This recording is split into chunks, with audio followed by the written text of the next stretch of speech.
Mais voyons.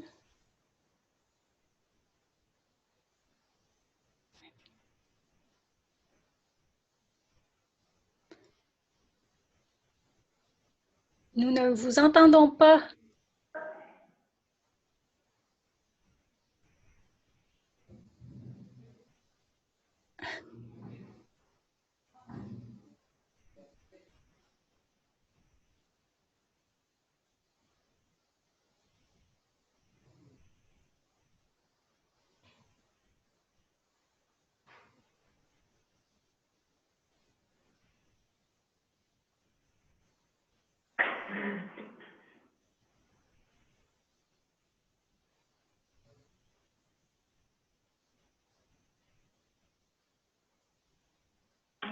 Nous ne vous entendons pas. Ils n'entendent que moi.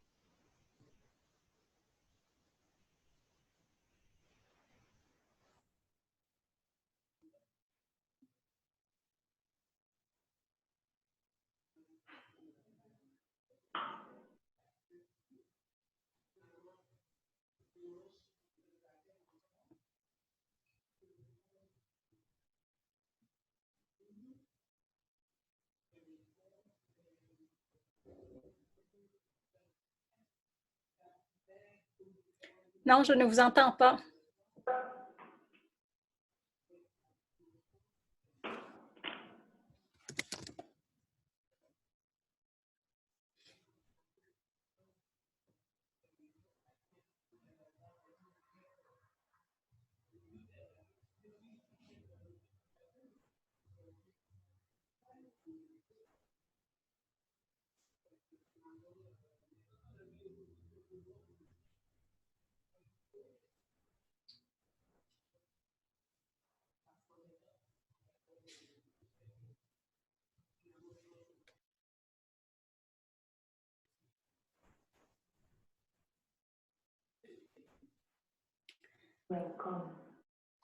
Euh,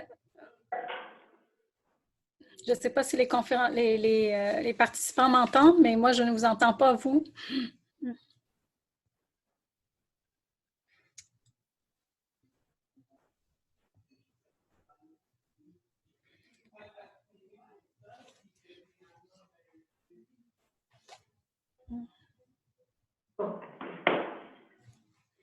Donc, peut-être si vous voulez, je ne sais pas si vous voulez que je m'auto-présente et vous pourrez compléter à la fin plutôt que de retarder. Ça vous va comme solution?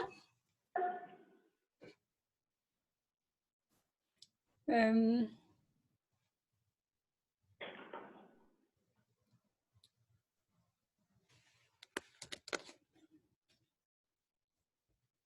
D'accord. Donc, je vais repartager mon écran et je vais m'auto-présenter. Donc, vous l'avez fait de manière muette, apparemment. Donc, je vais recommencer ceci et je me présente brièvement. Euh, donc, je suis Anne Bourbonnais. Je suis docteur en sciences infirmières et professeure à la Faculté des sciences infirmières de l'Université de Montréal, chercheur au Centre de recherche de l'Institut universitaire de l'Institut de pédiatrie et titulaire de la chaire de recherche en soins infirmiers à la personne âgée et à la famille. Est-ce que tout le monde m'entend présentement? Est-ce que quelqu'un peut répondre? Oui? Parfait. Donc, parfait. Donc, oui, donc je vois que vous entendez. Donc, voilà. Donc, mon domaine d'expertise est vraiment sur les soins infirmiers aux personnes âgées, dont vous pouvez voir naturellement par le titre de la chaire que j'occupe. Et je m'intéresse en particulier au comportement des personnes âgées qui ont des troubles cognitifs. Et à leurs proches et à leurs soignants. Donc, c'est probablement pourquoi la Fédération québécoise des sociétés Alzheimer m'a gentiment invitée aujourd'hui à vous parler. Donc, ça me fait plaisir d'être avec vous ce midi et que vous y soyez également, d'autant plus que c'est la semaine de relâche pour ceux qui ont des enfants dans plusieurs cas. Euh, Donc, aujourd'hui, je vais vous parler d'une approche relationnelle auprès des personnes âgées qui manifestent des comportements réactifs. Je ne vous donnerai pas de recette magique, mais j'espère surtout vous faire réfléchir un peu au regard qu'on pose sur ces personnes-là, sur leur comportement et sur la façon de concevoir notre façon de les soigner. Mes propos s'appuient sur des écrits scientifiques et sur certains de mes projets de recherche qui ont inspiré ma réflexion que je vais partager avec vous aujourd'hui.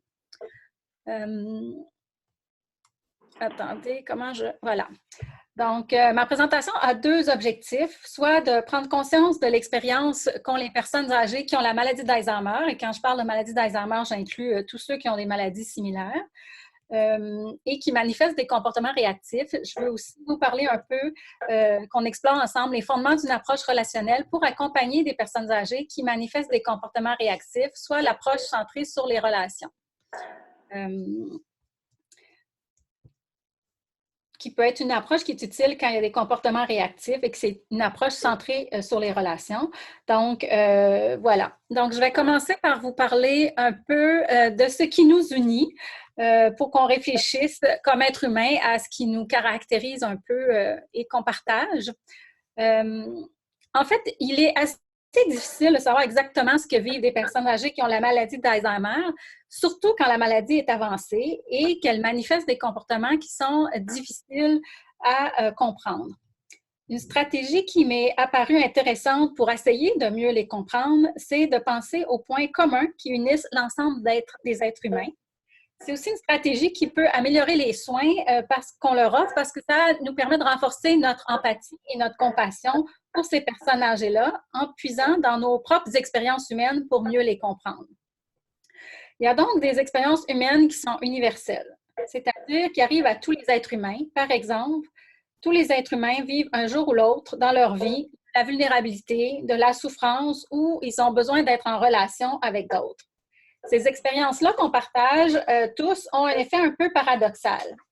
Ça peut être des outils puissants pour comprendre les autres, pour s'intéresser aux autres, pour essayer de voir qu'est-ce qu'ils vivent, mais c'est aussi des expériences qui peuvent expliquer pourquoi parfois on a tendance, consciemment ou inconsciemment, à garder une certaine distance des gens qui vont, par exemple, être vulnérables ou être souffrants, ou à nous considérer comme différents des personnes, par exemple, qui ont des troubles cognitifs pour se protéger, parce que si on peut vivre la même chose qu'eux, des fois, c'est un peu anxiogène. Ça peut faire écho à ce qu'on vit ou à ce qu'on a vécu ou à des choses qu'on craint de vivre. Donc, je ne sais pas si c'est des choses qui sont déjà arrivées ou vous avez déjà été conscient que dans certains cas, des fois, on se protège un peu pour ne pas être conscient tout le temps de ce qui nous unit comme être humain. Je pense que si on pense par exemple à la vulnérabilité, mais c'est une condition qui est considérée comme à la base de la vie. D'être vulnérable, ça veut dire d'avoir la capacité de ressentir des choses, de s'indigner, d'être blessé, d'avoir du courage, de se protéger, de se développer. La vulnérabilité va dépendre de notre trajectoire de vie, des interactions qu'on a avec les autres et du contexte dans lequel on fait face à une menace qui peut être de diverses natures, donc on n'est pas vulnérable tous aux mêmes choses. Par exemple, on a tous été enfants un jour et adolescents, et c'est des périodes de notre développement où on est vulnérable à différentes choses qui sont différentes de l'âge adulte. À l'âge adulte, on est vulnérable à autre chose. Mais les personnes âgées, et en particulier celles qui ont la maladie d'Alzheimer, ont souvent une vulnérabilité accrue, étant donné les problèmes de santé qu'elles vivent. Donc, cette notion de vulnérabilité, c'est donc quelque chose qui nous unit puisqu'on a tous été vulnérables un jour et qu'on a tous le potentiel de l'être encore. Et cela devrait nous sensibiliser d'une certaine façon à la responsabilité humaine de répondre aux besoins des personnes vulnérables, par exemple des personnes âgées qui ont la maladie d'Alzheimer. Une autre expérience qui est universelle, c'est la souffrance, qui est une expérience, et aussi, je ne parle pas de douleur, je parle plus de la notion de souffrance qui est beaucoup plus large. Toutes les personnes vivantes ont souffert un jour ou l'autre. Même le fait de naître et d'être un nouveau-né, ça n'a pas l'air si facile que ça. La souffrance, bien, ça peut être défini comme un processus qui est global et dynamique, qui peut être provoqué par des émotions puissantes de détresse et qui apparaissent à la suite d'un élément humain qui est perçu comme essentiel et qu'on perd. Donc, on peut voir que la personne âgée qui a la maladie d'Alzheimer et ses proches font face à de nombreuses pertes qui altèrent qui elles sont. Donc, elles ne sont plus les mêmes personnes, elles ont perdu des éléments essentiels à ce qu'elles étaient.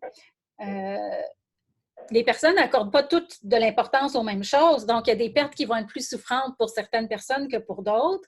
On a tous entendu parler d'une personne âgée dévastée par le décès de son conjoint.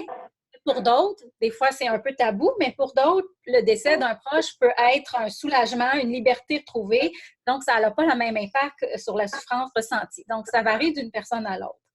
Mais si on ne reconnaît pas les expériences de souffrance des autres, bien souvent la souffrance devient invisible et on ne peut pas vraiment être présent pour la personne. Et c'est souvent le cas des personnes qui ont la maladie d'Alzheimer et de leurs proches où on ne voit pas toujours la souffrance qu'elles vivent à cause de la maladie qu'elles ont. On peut penser que la personne qui doit quitter son domicile, par exemple, à cause de ses troubles cognitifs ou un conjoint qui a un deuil blanc en voyant la personne qu'elle aime se transformer à cause de la maladie, perdre des éléments essentiels à la relation qui les unissait, et ça, c'est souffrant. Qu'est-ce qu'on peut faire par rapport à ça? Bien, c'est sûr que la compassion est quelque chose qui aide les personnes qui sont souffrantes, qui indique qu'on reconnaît que la perte qu'elles vivent est importante pour eux, que leur souffrance est visible et qu'elle n'est pas seule. Donc, un des meilleurs antidotes à la souffrance, bien, c'est entre autres la compassion et l'empathie. Et c'est aussi vrai pour les personnes avec la maladie d'Alzheimer. Si je continue, avant que vous soyez complètement démoralisés de notre condition d'être humain un peu difficile, il y a un autre élément universel plus agréable qui vient contrer les expériences de vulnérabilité et de souffrance. Et ça, c'est le besoin d'être en relation les uns avec les autres.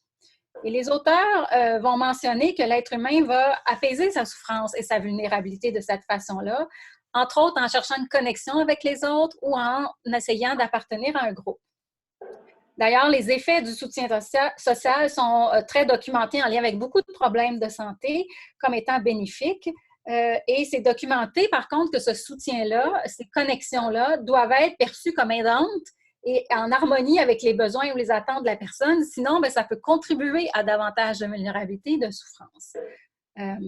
Donc, les relations sociales et professionnelles avec autrui peuvent aider à donner un sens aux aspects difficiles, entre autres, de la maladie d'Alzheimer, et c'est vrai aussi pour les proches. C'est une des raisons pourquoi, entre autres, on organise souvent, les sociétés Alzheimer ont souvent des groupes de soutien pour les proches pour qu'elles puissent justement partager ce qu'elles vivent, être vues dans la souffrance ou la vulnérabilité qu'elles vivent et s'en tirer de meilleure façon que si elles sont seules à vivre ces épreuves.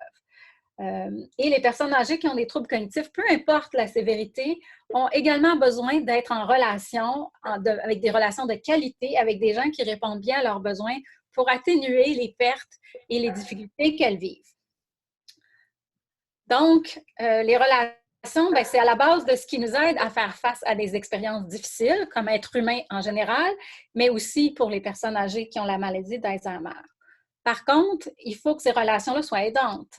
Donc, il y a des éléments auxquels il faut faire attention. Il faut éviter de blâmer ou de juger les personnes. Il faut, très souvent, par exemple, les personnes avec la maladie d'Alzheimer, on arrête de leur parler à eux, on parle à leurs proches à la place, qui les excluent. On va les étiqueter ou les stigmatiser, qui sont tous des comportements sociaux qui, au lieu de contribuer à atténuer la souffrance et la vulnérabilité, vont contribuer à l'augmenter. On va parler, par exemple, du diagnostic ou de démence plutôt que de parler de la personne qui est en face de nous. On va les blâmer plutôt qu'essayer de comprendre et d'individualiser nos interventions.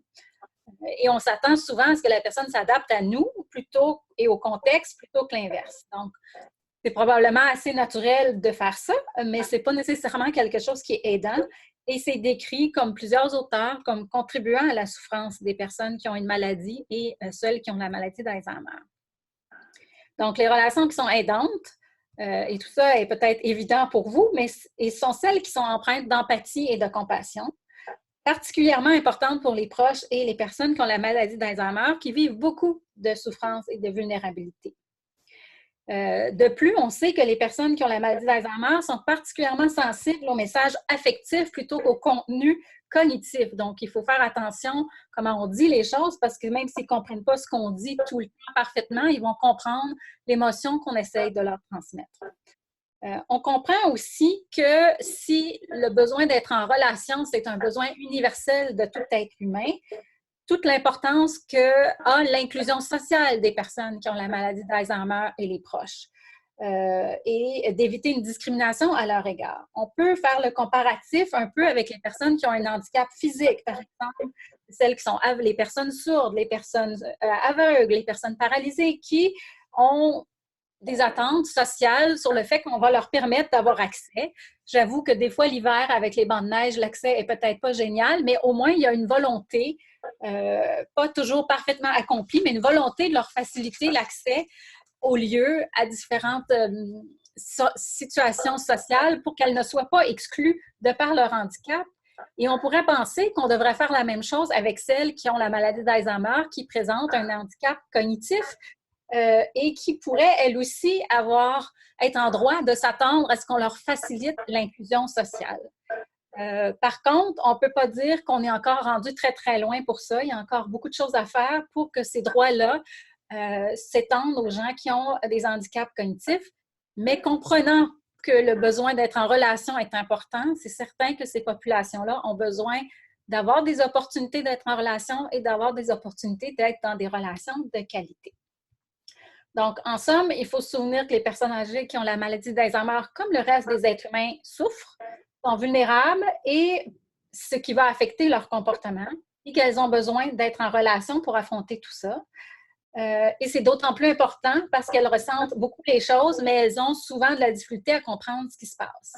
Donc, la responsabilité incombe alors à nous de les aider et de tenter de comprendre ce qu'eux, elles ressentent.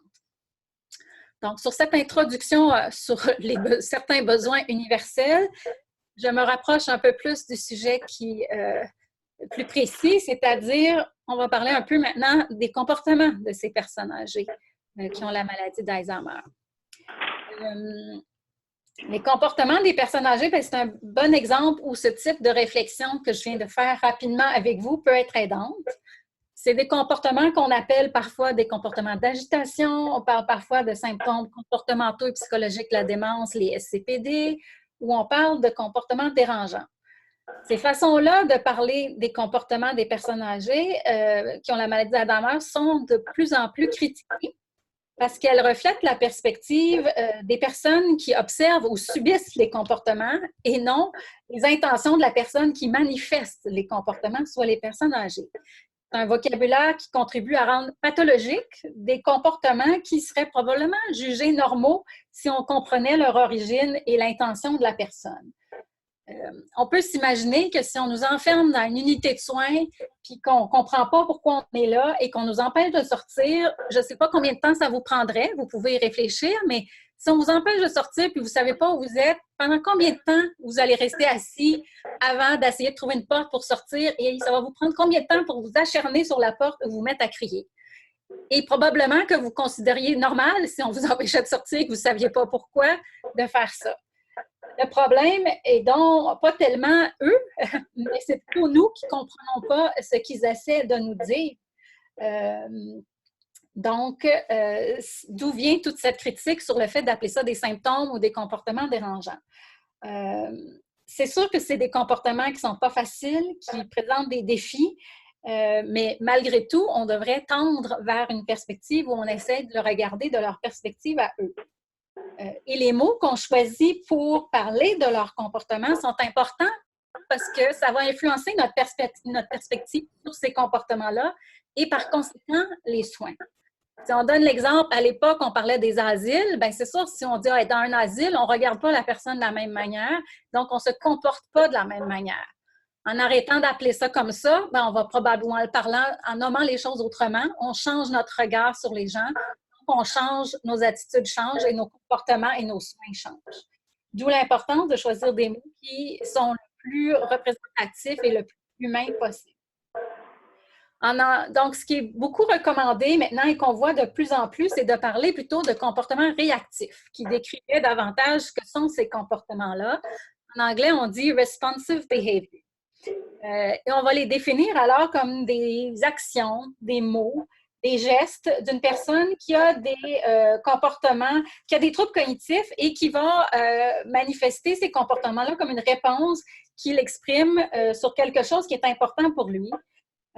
C'est une façon atypique d'exprimer quelque chose qui résulte naturellement des altérations du cerveau de la personne qui a une maladie d'Alzheimer, qui va affecter sa mémoire, son jugement et son humeur. Mais c'est quand même des comportements qui ont un sens et une intention probablement qui veut dire quelque chose, même si la façon de l'exprimer, elle, est atypique. Donc, et pour comprendre les sens de ces comportements-là, ben, il faut tenir compte de la personne, qui elle est, et de son environnement. Par exemple, moi, dans mes projets de recherche, je m'intéresse particulièrement aux comportements vocaux, comme les cris, la répétition ou tout autre comportement vocal qui dérange les autres. Et dans une de mes études, j'ai étudié les sens de ces comportements vocaux afin de répondre à la question « Pourquoi elles font ça? » Les résultats m'ont permis d'identifier qu'il y avait plusieurs sens à ces comportements, que chez la même personne âgée, et ces sens-là changeaient dans le temps et naturellement, ça changeait entre les personnes. Parmi les sens des comportements vocaux que j'ai trouvés dans une de mes études qui était possible, bien, il y avait naturellement l'expression des besoins physiques auxquels on pense d'habitude, mais aussi les besoins sociaux, affectifs. Des fois, ce n'est pas des besoins. Des fois, ils sont insatisfaits. Ils ne sont juste pas contents de quelque chose. Ça peut être de la douleur. Ça peut être à cause qu'elles se sentent vulnérables, donc des causes plus existentielles. Ça peut être à cause de la souffrance. Ça peut être de la sous-stimulation. Donc, il y a beaucoup de raisons pourquoi les gens peuvent avoir des comportements vocaux. Je vous donne un exemple. Dans un des CHSLD, les préposés amenaient le déjeuner à une résidence à 8 heures le matin. Tous les matins, ils la réveillaient. Et quand ils la réveillaient pour lui donner le déjeuner, elle se mettait à crier. Et là, elle criait pour le reste de la journée. Ils ont découvert, au bout de quelques semaines, que finalement, ce n'était pas une madame très matinale et que son comportement, bien, il n'était pas perturbateur. Il était réactif, en fait, au fait qu'elle ne comprenait pas pourquoi il la réveillait. Donc, ils ont arrêté bien vite de y apporter à 8 heures. Ils attendaient qu'elle se réveille tout seul. Et quand elle se réveillait tout seul, ils faisaient réchauffer le déjeuner et elle ne criait plus après pour le restant de la journée. Donc, ils ont appris à réchauffer des déjeuners assez vite. Donc, ce n'était pas un comportement perturbateur. Elle n'avait pas une intention de perturber. C'était un comportement réactif du fait que son environnement lui imposait quelque chose qu'elle ne contrôlait pas. Donc, c'est beaucoup les comportements réactifs à nous d'être à l'écoute de ce qu'ils nous disent et à s'adapter à eux plutôt que de s'attendre à ce qu'eux s'adaptent à nous. Et on peut naturellement transposer tout ça à d'autres comportements réactifs. Un autre exemple que je peux vous donner, je travaillais il y a maintenant quand même pas mal de temps sur une unité prothétique et, comme infirmière. Et un jour, je suis au poste et il y a un des résidents, un grand monsieur, qui vient me voir et qui me demande des allumettes. Si vous avez déjà été sur des unités prothétiques, vous savez que s'il y a une chose qu'on n'a pas sur ces unités-là, c'est des allumettes. Mais sa demande m'a quand même intriguée. On n'a pas des demandes très souvent pour ça. Et je lui ai demandé pourquoi il en voulait et je n'ai pas trop compris son explication. Mais il me pointait une zone dans la salle commune où il y avait un foyer condamné. Donc, je suis allée voir. Je l'ai suivi pour voir ce qu'il voulait me montrer. Et j'ai découvert dans l'ancien foyer, bien, la perruche de notre étage, c'était notre zoothérapie, qui était étranglée dans le foyer. Il y a un des préposés qui a été très, très horrifié, qui s'est mis à gronder le monsieur, qui a alors commencé à manifester des comportements agressifs. Et là, je me suis souvenue que sa fille m'avait déjà dit que ce monsieur-là était un chasseur quand il était en forme. Alors, je me suis dit que ça devait vouloir dire quelque chose, son geste assez anormal. C'était pas un enfant, il voulait pas faire un mauvais coup pour nous faire réagir. Donc, c'était pas pour perturber les autres, pas pour nous faire fâcher. Et en réfléchissant, je regardais dans la salle et je voyais toutes des petites dames frêles assises là et je le regardais, lui, 6 pieds 4, costaud. Et j'ai eu l'idée de lui demander s'il avait faim. Et là, il s'est calmé puis il m'a répondu un gros oui, j'ai très faim. Donc, la perruche, ça ne l'aurait pas nourri beaucoup, mais considérant que c'était quelqu'un qui avait fait de la chasse, bien, je trouvais que c'était plutôt débrouillard comme geste pour tenter de répondre à un de ses besoins. Donc, c'était un comportement réactif. j'ai réglé le problème en lui donnant une collation puis en faisant doubler ses portions, mais on voit que des comportements réactifs, il y en a de toutes sortes et qu'il faut s'interroger sur leur sens. Si je vous donne un autre exemple, ou si on pense davantage, par exemple, aux proches qui s'occupent d'une personne qui a la maladie d'Alzheimer à domicile ou encore des soignants qui vont à domicile, bien, souvent, eux autres aussi rencontrent des comportements réactifs assez variés. Par exemple, ils peuvent rencontrer des comportements d'agressivité physique qui sont assez déconcertants, entre autres pour les familles. Puis c'est des comportements qui peuvent avoir plusieurs sens, eux aussi. Par exemple, pour des besoins physiques, mon monsieur qui avait faim, qui étrangle la perruche, c'est une forme de comportement un peu agressif parce qu'il avait faim. Ça peut être pour de la frustration, pour de la honte, pour de la douleur, pour une perte de contrôle parce qu'ils sont surstimulés. Donc, on pourrait imaginer une fille qui s'occupe de son père et qui a de la difficulté à comprendre pourquoi il y a des comportements agressifs lors de sa touche matinale. Bien, ce comportement-là pourrait découler d'un besoin qu'on respecte son intimité, d'invasion de son espace personnel, d'une perte de contrôle ou de honte devant sa fille. Il pourrait avoir de l'arthrose qui fait que d'enjamber la baignoire, ben, ça lui fait mal puis il réagit comme ça. Donc, ce sont des comportements qui ne sont pas simples pour les proches non plus à comprendre, même s'ils les connaissent bien, et d'identifier les sens de ces comportements qui sont nouveaux et qui peuvent changer dans le temps aussi. Donc les comportements réactifs, c'est quelque chose qui est très difficile pour les proches et pour les professionnels, mais c'est des indices qu'il y a quelque chose dans le bien-être de la personne âgée qui a la maladie d'Alzheimer qui ne marche pas. Et qui, généralement, va affecter le bien-être des autres par conséquent aussi. Donc, on peut concevoir ou avoir une perspective sur ces comportements-là. On peut les voir de deux façons. On peut les voir de l'option A, qui est quelque chose qui est fatigant, qui est inévitable et de perturbateur, ou on peut les voir comme une réaction légitime à quelque chose qu'on ne comprend pas encore, qui est un indice qu'il y a un problème avec le bien-être. Bien, les études ont démontré, en général, que la façon B de voir est non seulement plus efficace scientifiquement pour réduire la fréquence des comportements réactifs, mais aussi pour favoriser le bien-être et des soins plus humains. Et c'est vrai ça qu'on soit à l'hôpital, à domicile, en CHSLD ou dans un autre type de résidence, qu'on en soit un professionnel de la santé ou un proche. De plus, c'est de le voir de cette façon-là, ça permet de diminuer aussi la stigmatisation qui peut être associée à des troubles cognitifs qui ajoutent à la souffrance des proches et des personnes. L'autre chose, c'est que quand on le voit comme ça, c'est beaucoup plus facile de comprendre pourquoi on veut utiliser une approche que j'appelle éco-psychosociale. Là, je fais une petite parenthèse. Je parle d'intervention éco-psychosociale plutôt que d'intervention non pharmacologique parce que j'aime mieux parler de ce que c'est que de ce que ce n'est pas. Et quand on dit intervention non pharmacologique, ça nous dit juste ce que ce n'est pas. Donc, il y a des auteurs qui recommandent de parler d'intervention éco-psychosociale, ce que je fais. Donc, si on veut encourager, on comprend pourquoi, si on le voit comme une réaction légitime, il devient plus pertinent d'utiliser ce type d'intervention plutôt que d'utiliser des médicaments. Et les médicaments, il y a une surutilisation des psychotropes importante auprès de cette population-là, en particulier au Québec, qui ont beaucoup d'effets néfastes, si ce n'est que les chutes, une somnolence qui interfère avec les relations sociales, les problèmes cardiaques. Donc, normalement, on devrait les éviter. Et quand on y pense, si c'est une réaction légitime à quelque chose qu'on ne comprend pas, qui est lié à l'environnement, en quoi un médicament pourrait corriger ça? Et si c'est parce que c'est nous qui ne comprenons pas, ce n'est pas en leur donnant le médicament à eux que nous, on va plus les comprendre non plus.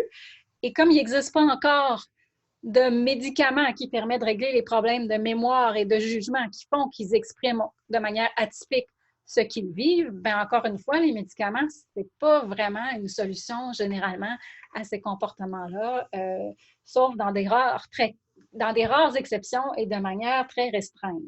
Donc, toutes les études mentionnent que ça devrait être utilisé en dernier recours et vraiment dans des cas où il y a un danger imminent pour les gens. Donc, l'option B permet aussi de mieux comprendre pourquoi on devrait privilégier des interventions de type éco-psychosocial. Donc, moi, je vous conseille fortement, vous comprendrez, l'option B. que si un jour ça vous arrive à vous d'avoir des troubles cognitifs, j'imagine est l'option que vous aimeriez aussi qu'on prenne avec vous et qu'on essaie de vous comprendre. Mais c'est sûr que l'option B, ça présente des défis importants. Il faut trouver le sens des comportements, il faut modifier des choses pour atténuer le comportement, augmenter le bien-être. Il faut faire beaucoup d'essais-erreurs, ça change dans le temps, c'est qu'on recommence souvent. C'est sûr que c'est pas facile. Il existe des guides, entre autres produits par le ministère de la Santé et des Services sociaux du Québec, qui présentent des algorithmes pour identifier des causes ou les sens pour choisir des interventions. Vous avez les références en bas, puis elles sont complètes à la fin de ma présentation aussi. Mais généralement, ces guides-là ne nous expliquent pas trop comment on fait pour identifier de manière optimale les sens des comportements. Une des façons d'identifier plus facilement non seulement les sens, mais aussi des interventions appropriées, c'est entre autres de s'appuyer sur une approche relationnelle qui va tenir compte qu'on partage des caractéristiques universelles avec les personnes qui ont la maladie d'Alzheimer. Donc, c'est quoi une approche relationnelle? Bien, une des types d'approches relationnelles dont je vais vous parler aujourd'hui, c'est ce que j'appelle une approche centrée sur les relations. C'est quoi une approche centrée là, sur les relations? Bien, en fait, on entend plus souvent parler de l'approche centrée sur la personne. L'approche centrée sur les relations, c'est semblable à l'approche centrée sur la personne, mais comme injectée avec des stéroïdes. Donc, elle potentialise nos interventions, les rend plus fortes pour améliorer le bien-être de la personne âgée, mais aussi le bien-être des proches et des soignants. Donc, on va regarder un peu avant ce qu'est l'approche centrée sur la personne, puis les éléments qu'on peut ajouter à cette approche-là pour qu'elle devienne une approche centrée sur les relations. Donc, il y a eu de nombreux écrits sur l'approche centrée sur la personne à partir des années 80. En fait, c'est Tom Kitwood au Royaume-Uni qui a commencé à parler de ça. Et il y a eu un de ses collègues, Broker, qui a présenté plus récemment une définition des 4 éléments clés de cette approche-là à la lumière de l'évolution des dernières années. Le premier élément qu'il a présenté, c'est qu'il faut, dans l'approche centrée sur la personne, valoriser et respecter les personnes avec la maladie d'Alzheimer et ceux qui en prennent soin. Deuxième élément, c'est qu'il faut traiter les personnes avec la maladie d'Alzheimer comme des individus qui ont des besoins uniques. Le troisième, c'est de créer un environnement social positif dans lequel la personne avec la maladie d'Alzheimer peut vivre un certain bien-être et développer des relations. Oui, OK. Il y a du son. Est-ce que ça va? Oui, allez-y, Mme Bourbonnais. On faisait des tests à la Fédération. D'accord. Donc c'est ça. Donc, de créer un environnement social positif dans lequel la personne peut vivre avec un certain bien-être, développer des relations. Et le quatrième, de voir le monde à partir de la perspective de la personne avec la maladie d'Alzheimer afin de comprendre ces comportements-là. Normalement, vous devriez avoir reconnu un peu ces éléments dans ce que je vous ai présenté jusqu'à maintenant. Donc, de réfléchir à des expériences universelles, de faire attention au langage qu'on utilise pour parler des comportements de ces personnes, c'est une façon de promouvoir une approche centrée sur la personne et aussi centrée sur les relations. Toujours au Royaume-Uni, il semble que les Anglais soient forts pour développer des approches intéressantes pour les gens qui ont des troubles cognitifs.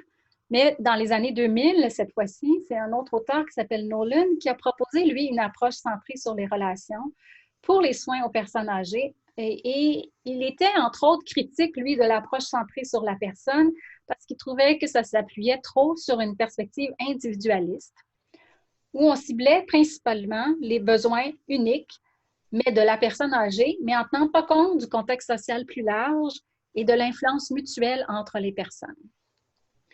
Pour lui, c'était pas suffisant, ça, de juste s'intéresser aux besoins uniques de la personne sans tenir compte du contexte pour vraiment améliorer les soins aux personnes âgées. Donc, il propose qu'il faut non seulement valoriser la personne âgée, mais aussi valoriser l'interdépendance entre la personne, ses proches et ses soignants.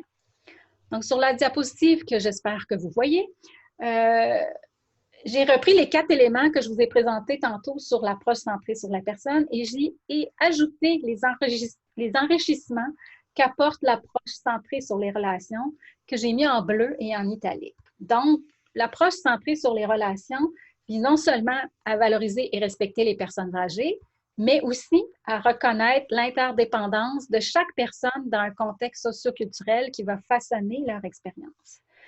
Elle vise à traiter les personnes âgées avec la maladie d'Alzheimer, mais aussi les proches et les soignants comme des individus ayant des besoins uniques.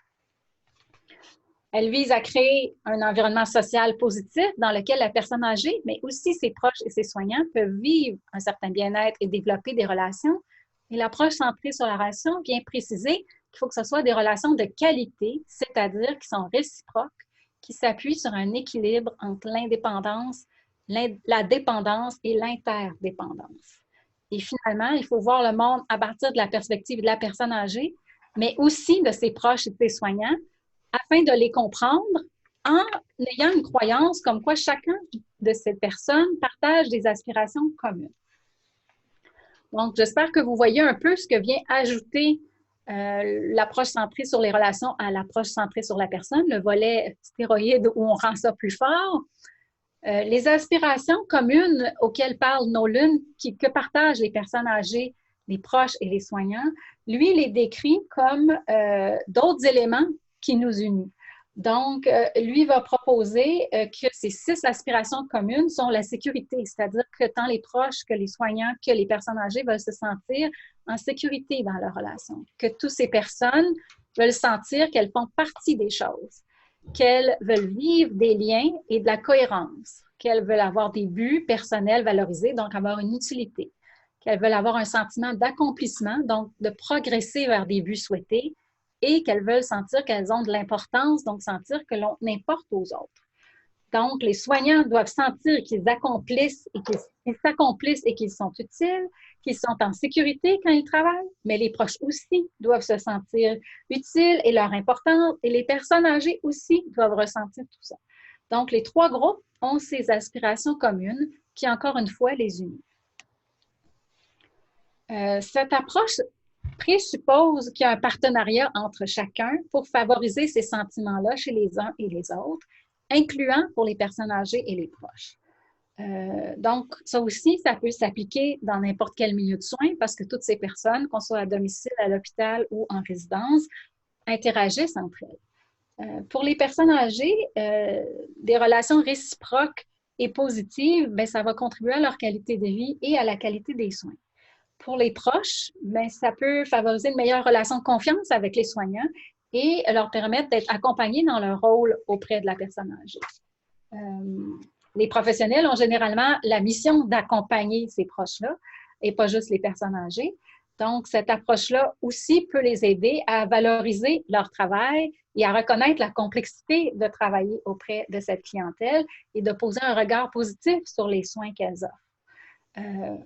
En visant les relations et la promotion de ces sentiments-là chez tout le monde, ça crée des conditions sociales où on va soutenir finalement le bien-être de tous et la capacité d'agir de tous.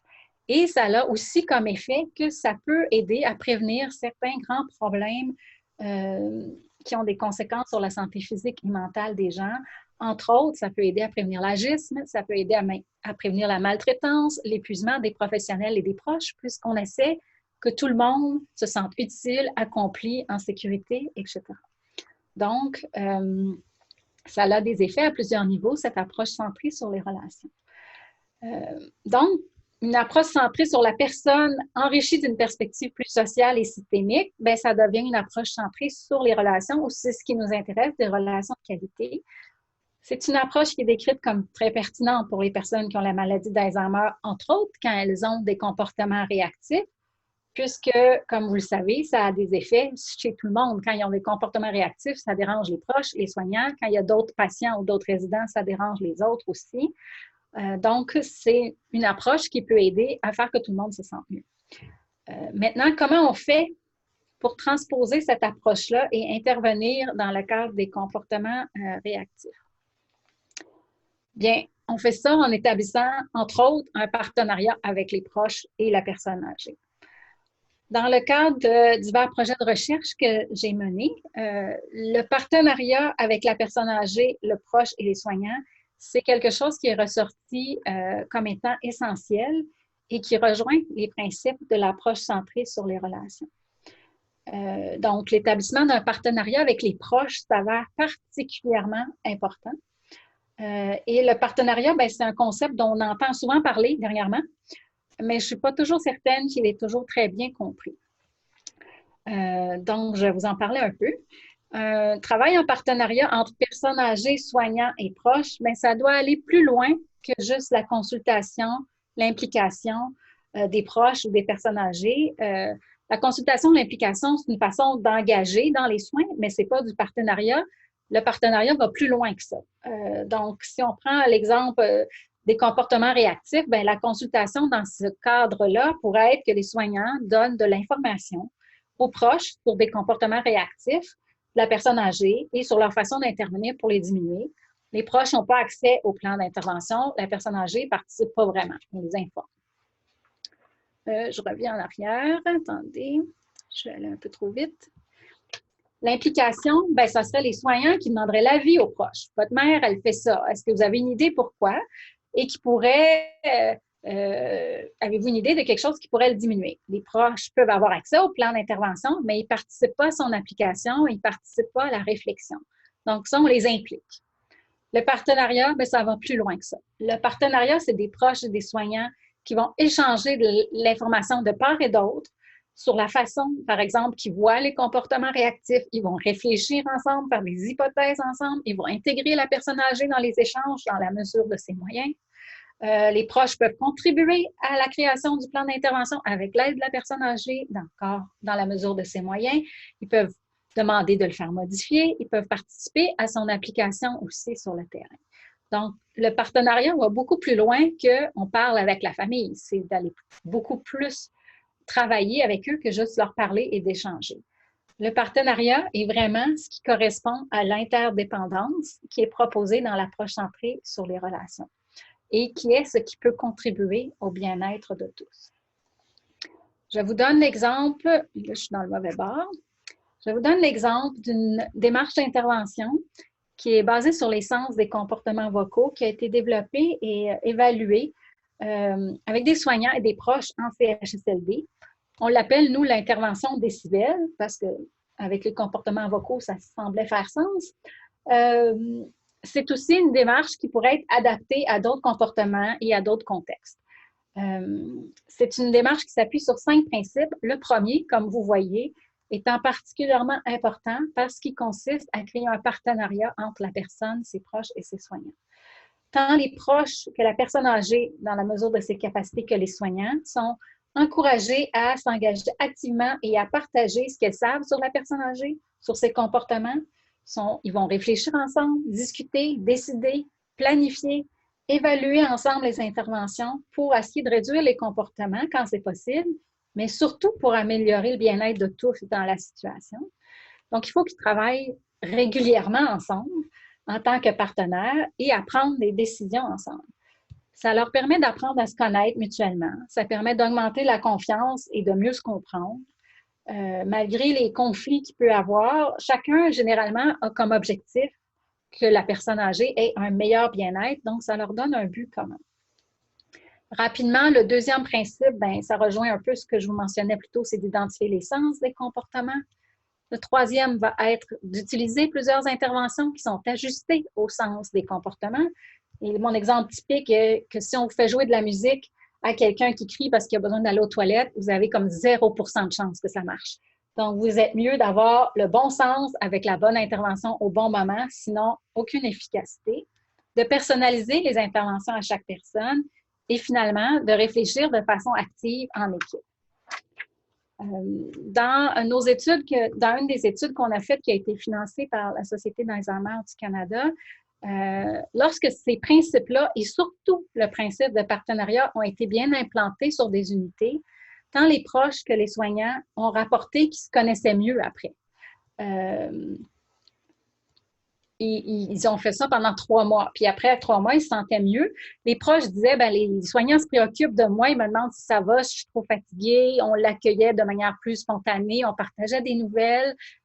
Les soignants, eux autres, se sentaient sentaient une plus grande confiance de la part des proches qui étaient moins là pour les critiquer. Et les proches comprenaient mieux les contraintes que vivaient les soignants. Les deux, tant les proches que les soignants, sentaient qu'ils savaient plus comment agir par rapport au comportement. Et en plus, les personnes âgées avaient moins de comportements vocaux et avaient une augmentation du bien-être qu'on a mesuré comme étant plus élevée. Donc, tout le monde allait mieux. En ce moment, on est en train de faire une étude qui est en cours où on va essayer de mesurer les effets de cette intervention-là, mais avec un groupe contrôle et dans plusieurs CHSLD. On va aussi regarder le coût, parce que si ça marche, mais que ça coûte très cher faire ça, bien, ça peut être moins intéressant. Mais pour le moment, ça semble ne pas avoir des coûts exorbitants. Donc ça, c'est un projet qui est en cours et qui est financé par les Instituts de recherche en santé du Canada et dont les résultats sortiront dans 2 ans. La recherche, bien, ça prend du temps. Par contre, une des choses que ces résultats nous démontrent, c'est qu'il y a des effets souhaités à l'approche centrée sur les relations où tout le monde se sent mieux. On a remarqué, par contre, que ce n'était pas toujours facile pour, entre autres, les soignants d'amorcer cette relation de partenariat-là. Certains nous disaient qu'ils faisaient déjà ça. Ça, c'était généralement ce qu'on nous disait. Mais quand c'était le temps de contacter les proches pour les rencontrer, pour discuter avec eux en partenariat, c'était pas vraiment ça qu'ils faisaient. Il y avait plus tendance à attendre de rencontrer le proche quand il allait visiter et de partager de l'information qui était plus sous le mode consultation et pas vraiment de travailler ensemble, ce qui a un effet sur le bien-être de tous. La consultation, ben, ça peut aider, mais c'est pas aussi puissant que si on travaille ensemble et ça affecte pas le bien-être de la personne âgée, mais aussi des proches et des soignants. Donc, souvent, il me disait, on a déjà fait l'histoire de vie. Je disais, c'est génial, c'est un bon début. Ça permet de mieux comprendre la personne âgée et ses conséquences sur les comportements réactifs. Mais l'expression le dit. L'histoire de vie, c'est donc par définition l'histoire du passé.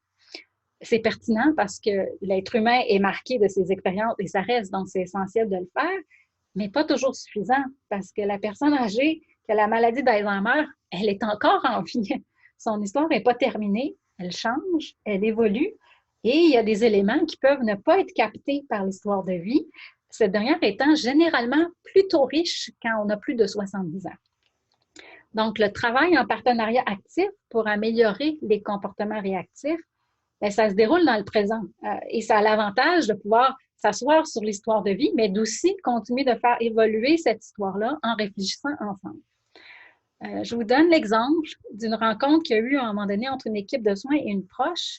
Puis les soignants trouvaient que la personne avait l'air de s'ennuyer, puis n'avait pas l'air très était anxieuse. Donc, ils disaient, ben, peut-être qu'on pourrait lui faire des massages de main pour la distraire, ce qui a fait beaucoup réagir sa fille. Sa fille s'est exclamée, mais non, il faut faire l'inverse. Ma mère, elle avait pris des cours sur des massages de main. Elle était très bonne pour ça. Elle pourrait vous faire des massages à vous ou aux autres. Comme ça, elle se sentirait utile.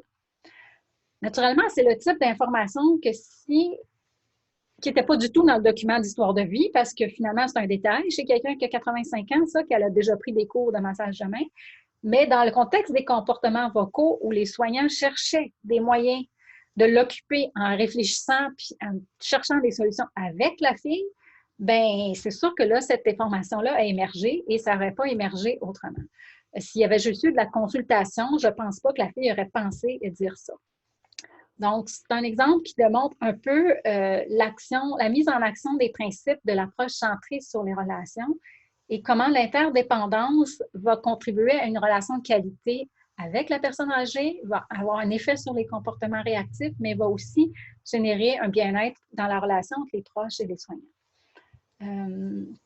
Et naturellement, bien, la personne âgée, après, a fait des massages de main. Les soignants aimaient beaucoup ça, recevoir le massage de la madame. Ils se sentaient utiles, la personne âgée. La fille s'est sentie utile. Les soignants avaient l'impression d'avoir accompli quelque chose. Donc, on rejoint les sentiments communs qu'on vise généralement à avoir. Et ben, c'est plus efficace, naturellement, que d'avoir donné un médicament qui aurait probablement eu l'effet contraire. Il reste que, outre le fait qu'il faut bien comprendre comment établir le partenariat, qui est un des défis, l'autre défi, mais il y en a d'autres qui se peuvent se présenter. Souvent, tant les proches que les soignants ont une attitude de eux versus nous. Par exemple, les proches peuvent avoir besoin de garder le contrôle, peuvent avoir la croyance que c'est pas le rôle des proches que de discuter, puis de réfléchir, puis de faire des plans de soins avec eux. Les proches, eux, peuvent penser qu'ils ne se préoccupent pas vraiment de la personne âgée, qu'ils la connaissent mal, ils peuvent critiquer les soignants. Puis tout ça, bien, ça crée des tensions souvent dans les équipes. Les familles peuvent vivre un deuil blanc qui va les rendre moins disposés. Il y a des fois des conflits au sein de la famille. Donc, c'est sûr que faire un partenariat, ça amène beaucoup de défis. Mais les études démontrent qu'une approche de partenariat est centrée sur les relations, bien, généralement, ça permet de réduire ces conflits-là et de changer cette dynamique de, entre autres, eux versus nous. Et ça permet d'augmenter la confiance, l'implication et la satisfaction des proches et de réduire les conflits et d'améliorer la qualité des soins. Donc, c'est un peu comme l'œuf ou la poule. Il y a des défis, fait qu'on ne le fait pas. Parce qu'on ne le fait pas, bien, on ne se comprend pas. Donc, il faut à un moment donné qu'on essaie pour pouvoir atténuer ces défis-là. Et quand on commence à faire une approche centrée sur les relations et travailler en partenariat, bien, généralement, les défis finissent par s'atténuer. D'ailleurs, c'est une chose qui m'a toujours frappée. J'ai fait des entrevues à un moment donné avec des entrevues individuelles avec des proches et avec des soignants. Et les deux me disaient la même chose. Donc, les proches me disaient qu'ils se sentaient très coupables et impuissants face au comportement réactif et qu'ils voulaient le bien-être de leur personne âgée. Puis les soignants me disaient exactement la même chose. Je me sens coupable de ne pas qu'elle crie toute la journée. Je me sens impuissant. Je ne sais pas quoi faire, mais j'aimerais ça qu'elle soit mieux. Donc, ils n'en parlaient pas, mais ils vivaient exactement les mêmes sentiments. C'était pas ma diapo la plus difficile à faire. J'ai recopié 2 fois la même chose. Donc, je trouve, moi, personnellement, et ça, c'est ma réflexion à moi, le fait qu'ils vivent la même chose, c'est encore une autre chose qui les unit et ça peut devenir un engrenage, un levier intéressant que de les faire travailler ensemble, amorcer le partenariat en disant, vous vous sentez impuissant, vous vous sentez coupable, asseyez-vous donc ensemble pour essayer qu'on améliore, tout le monde se sente mieux dans la situation. Donc, d'en prendre conscience, des fois, mais ça peut être un des leviers pour commencer aussi à amorcer un changement de pratique. Donc, je vous dirais que c'est important quand même pour les professionnels, entre autres de la santé, d'avoir une bonne compréhension des effets bénéfiques que peut avoir un partenariat avec les personnes âgées et les proches en s'appuyant sur une approche centrée sur les relations. Les effets bénéfiques aussi pour les professionnels et de faire des efforts pour acquérir des compétences nécessaires pour mettre en place ce type de pratique plus humaine et relationnelle et qui va atténuer, entre autres, les conséquences des comportements réactifs pour tout le monde et probablement avoir des effets sur d'autres problématiques qu'on rencontre. Donc, je vais conclure pour vous dire que pour bien comprendre une personne qui vit avec la maladie d'Alzheimer qui manifeste des comportements réactifs, bien, je vous propose de réfléchir au fait que si on pense à ce qui nous unit, bien, ça va peut-être accroître notre empathie et notre compassion et nous permettre de se mettre un peu à la place des autres pour les comprendre. Ça va atténuer la souffrance, la vulnérabilité, le besoin d'être en relation vont être pris en compte dans ces situations-là et vont nous amener, par exemple, à faire plus attention à nos perceptions, à notre langage qui vont s'influencer. Favoriser une approche centrée sur les relations et sur le partenariat qui va reconnaître l'interdépendance entre nous tous, donc encore ce qui nous unit, et de penser aux sentiments communs qu'on voudrait que tout le monde ressente dans des contextes de soins qui sont franchement difficiles souvent, sont d'autres éléments qui peuvent contribuer à améliorer les comportements réactifs et à atténuer les effets pour que tout le monde soit mieux dans cette situation-là. C'est clair que c'est quelque chose qui demande, c'est pas une solution magique, c'est pas facile, mais c'est quelque chose qui demande un changement de culture et de pratique qui, dans certains endroits, est déjà en cours doucement. Ça demande de la créativité. Donc, moi, mon message, ça serait comme c'est en cours et qu'il y en a qui commencent et donc on sait que c'est possible, je dirais soyez plus vite que les autres, puis commencez à adopter des changements de perspective et d'approche dès aujourd'hui. Donc, je vous remercie de votre écoute et il me fera plaisir de répondre à vos questions. Et là, je ne sais pas si on peut entendre la Fédération de la Société québécoise pour la gestion des questions.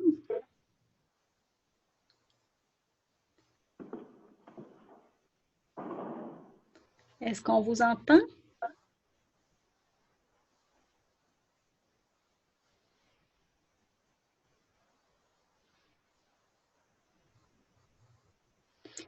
Est-ce qu'il y a des questions? S'il y a des questions, je ne sais pas.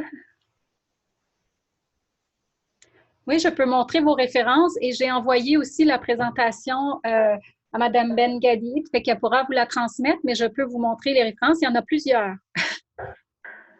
Vous pouvez m'écrire aussi, je pourrais vous les envoyer. Attendez.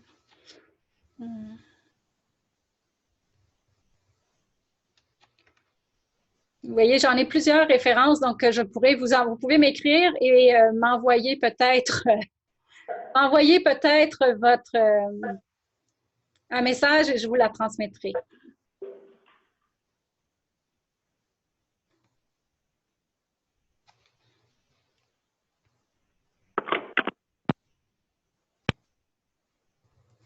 Est-ce qu'il y a des questions? Et je ne vous entends pas.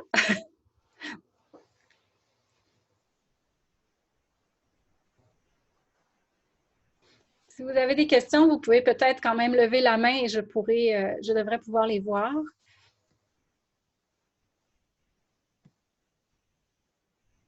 Donc, il y a quelqu'un qui s'appelle Agent qui lève la main. Est-ce que vous m'entendez? Ah là, je vous attends. Oui, là, je vous entends. Oh mon Dieu, excusez-moi, là, vraiment. Je suis vraiment désolée. Là, c'est les joies d'être à l'extérieur du pays. C'est les joies de la technologie aussi. C'est facilitant, mais ça marche bien quand désolée, là. Mais j'ai pu assister à votre présentation. Alors, merci beaucoup à vous, Dr Bourbonnais, d'avoir joué le jeu. Et puis, écoutez, n'hésitez pas. On a une question. Comment gérer l'ennui dans un contexte de sous-effectif? C'est clair qu'il n'y a pas de solution à ça trop clair. Gérer l'ennui, vous voulez dire l'ennui des participants? Il me semble l'ennui peut-être des patients. Oui. Une des choses que j'ai constatées, c'est que souvent les soignants pensent que toute la responsabilité de faire des interventions repose sur eux. Dans certains cas, on paierait des patients entre eux, du même étage ou d'un autre étage. L'utilisation des familles des patients et les familles des autres patients, les bénévoles. Donc, je pense qu'il faut être créatif parce que c'est clair qu'on ne peut pas régler le sous-effectif rapidement. C'est clair qu'on ne peut pas gérer tous les patients qui s'ennuient facilement. Je pense que ça demande de la créativité, de demander des ressources, d'utiliser toutes les autres personnes qui sont présentes au maximum et de peut-être tolérer que on ne peut pas réduire l'ennui à zéro tout le temps. Donc, je pense qu'il faut tendre vers ce qu'on peut faire le mieux et quand on le fait, de bien le faire. Donc, peut-être ce que je vous dirais, mais c'est certain qu'il y a un problème de sous-effectif et j'imagine que vous parlez entre autres en contexte de CHSLD. Alors, effectivement, oui, quelqu'un a rajouté un commentaire par rapport au CHSLD qu'il y avait des professionnels en loisirs et qu'il faudrait mieux les utiliser. Tout à fait. Tout à fait. Et je pense qu'on néglige le fait que les patients entre eux, des fois, peuvent faire des choses ensemble sans toujours être, il faut peut-être animer un peu, mais on n'a peut-être pas besoin d'être avec eux constamment non plus si on fait des associations entre des patients qui ont des intérêts communs. Donc, j'ai déjà vu 2 patients qui aimaient chanter. La préposée chantait le premier couplet, partait, puis ils continuaient de chanter ensemble après pour les 10 prochaines minutes. Donc, la préposée pouvait retourner travailler. Donc, je pense qu'on oublie des fois d'essayer des choses. Des fois, ça marche, des fois, ça ne marche pas. Les professionnels en loisirs, les bénévoles, je pense qu'il faut maximiser l'utilisation de tous les êtres humains dans ces environnements, étant donné les difficultés importantes en termes d'effectifs. Effectivement. Donc, les sociétés Alzheimer fonctionnent beaucoup avec la philosophie de l'approche centrée sur la personne. vous introduisez la notion d'approche centrée sur les réalités, sur les relations. Justement, encore une fois, dans un contexte de CHSLD où parfois c'est difficile, notamment en raison des comportements réactifs plutôt que déroutants. Comment est-ce qu'on peut instaurer ce genre d'approche-là comme des pratiques qui sont courantes, qui sont finalement la base de l'approche et de l'intervention au niveau des personnes atteintes de la maladie d'Alzheimer? Est-ce que ça passe par de la formation, par du mentorat, par du coaching, par également une présence peut-être plus accrue de la famille? Comment est-ce que vous voyez finalement la réponse à ces défis? Nous, ce qu'on a beaucoup vu dans les études qu'on a faites, où on a implanté, entre autres, l'intervention des CIBEL qui s'appuie sur ces principes d'approche centrée sur la relation. Une des choses qu'on a vues, c'est qu'on peut faire de la formation. Dans une des études pilotes qu'on a fait, on faisait de la formation de 7 heures aux soignants. C'était très apprécié, puis oui, ça fonctionnait, mais ça prenait beaucoup d'efforts et d'énergie, et puis il faut libérer les gens, ça coûte très cher. Donc, en cours de processus, on a réalisé qu'avec des capsules de 15 minutes à peu près sur chaque heure de travail, et après d'être accompagné dans du coaching et du mentorat sur une certaine période, on réussissait à implanter, entre autres, les principes de l'intervention des CIBEL. Ce qu'on a jugé important, c'est que ça nous prenait des champions, des leaders locaux sur les unités, et ça prenait particulièrement un apport important de la chef d'unité qui devait croire à cette formation, qui devait elle-même se comporter de cette façon-là. Donc, les chefs d'unité, on a constaté qu'ils sont vraiment la clé. Et comme on va sur beaucoup d'unités, on voit clairement que les unités ou les chefs d'unité sont vraiment engagés à promouvoir une telle approche. Le personnel, généralement, vont suivre. Si le chef d'unité n'est pas contre, mais ne le promeut pas de manière active, à ce moment-là, ça a beaucoup moins d'effet. Et c'est sûr qu'on peut former à ne plus finir, mais il reste que le contexte étant très différent d'une unité, d'un milieu à l'autre. Quand on fait des grandes formations, ça demande beaucoup d'énergie. Les gens sont tous d'accord avec les beaux principes parce qu'on y croit, et on retourne et on fait exactement ce qu'on faisait avant parce qu'il n'y a rien qui a changé dans l'environnement. Donc, c'est pour ça que je crois que les infirmières-chefs les chefs d'unité sont importants parce qu'elles peuvent changer des éléments qui vont changer les habitudes, aider le développement de cette notion de partenariat et d'interdépendance. Donc, oui, on peut faire des formations, mais je pense que c'est jamais suffisant. Et ça prend des gens aussi qui vont coacher, accompagner, défaire les craintes, entre autres, des soignants, que les familles vont les critiquer, accompagner les familles aussi pour qu'elles sachent comment travailler avec les soignants. Donc, je pense que ça demande un travail, surtout sur le terrain, et des gens qui vont beaucoup y croire. Donc, formation, oui, mais on fait plein de formations. Ça prend autre chose après et qui va s'adapter à la culture locale de chaque environnement. Merci. Alors, il y a une question de la part du Centre Évasion. Si vous voulez la poser directement.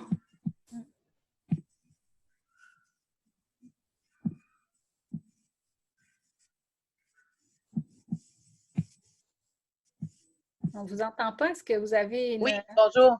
Désolée. C'est juste pour avoir votre adresse, Madame Bourbonnais. Mon adresse courriel?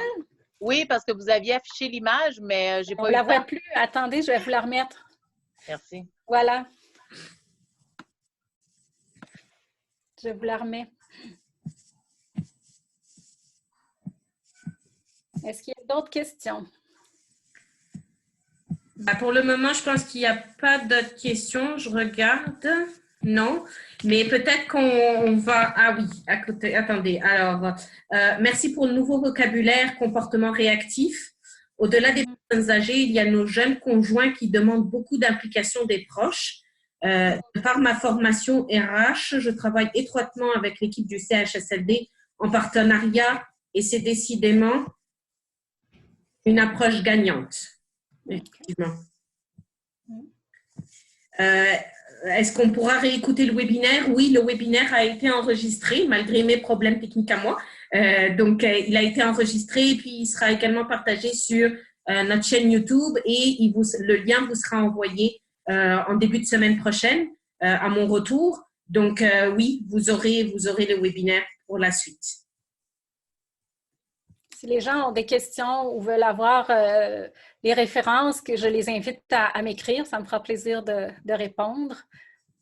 Parfait. Ben, écoutez, je pense que pour respecter l'horaire et aussi pour permettre à toutes les personnes qui se sont jointes à nous aujourd'hui de retourner à leur travail s'ils sont sur leur lieu de travail. Donc, ben, merci à tous d'avoir pris le temps avec nous aujourd'hui. Alors, je vous enverrai donc, ben, comme promis, l'enregistrement du webinaire, la présentation PDF. Vous aurez également les références et les coordonnées de professeur Bourbonnais pour la contacter directement si vous le souhaitez. Et je vous enverrai également une évaluation du webinaire si vous pouviez y répondre. Les réponses sont anonymes et ça va nous permettre à nous de mieux répondre à vos besoins dans le futur et de programmer la prochaine session des conférences mémorables en conséquence. Alors, le prochain webinaire aura lieu le 3 avril prochain. Je serai à Montréal à ce moment-là, donc on espère qu'il n'y aura pas de problème technique. Alors, toujours à la même heure, et il sera présenté par Dr Marie Caillot, qui est docteur en psychologie. Elle est psychologue spécialisée en neuropsychologie et elle est actuellement chercheuse postdoctorante dans l'équipe de Selby Belleville au centre de recherche de l'Institut universitaire de gériatrie de Montréal. Et elle abordera la notion du genre, la différence entre les hommes et les femmes face à la maladie d'Alzheimer. Alors, encore une fois, je tiens à vous remercier chaleureusement, Dr Bourbonnais, pour votre excellente présentation et toutes les personnes présentes pour votre participation. Et je vous souhaite une excellente fin de journée. Merci beaucoup. Bonne fin de vacances à vous. Merci. Au revoir. Au revoir.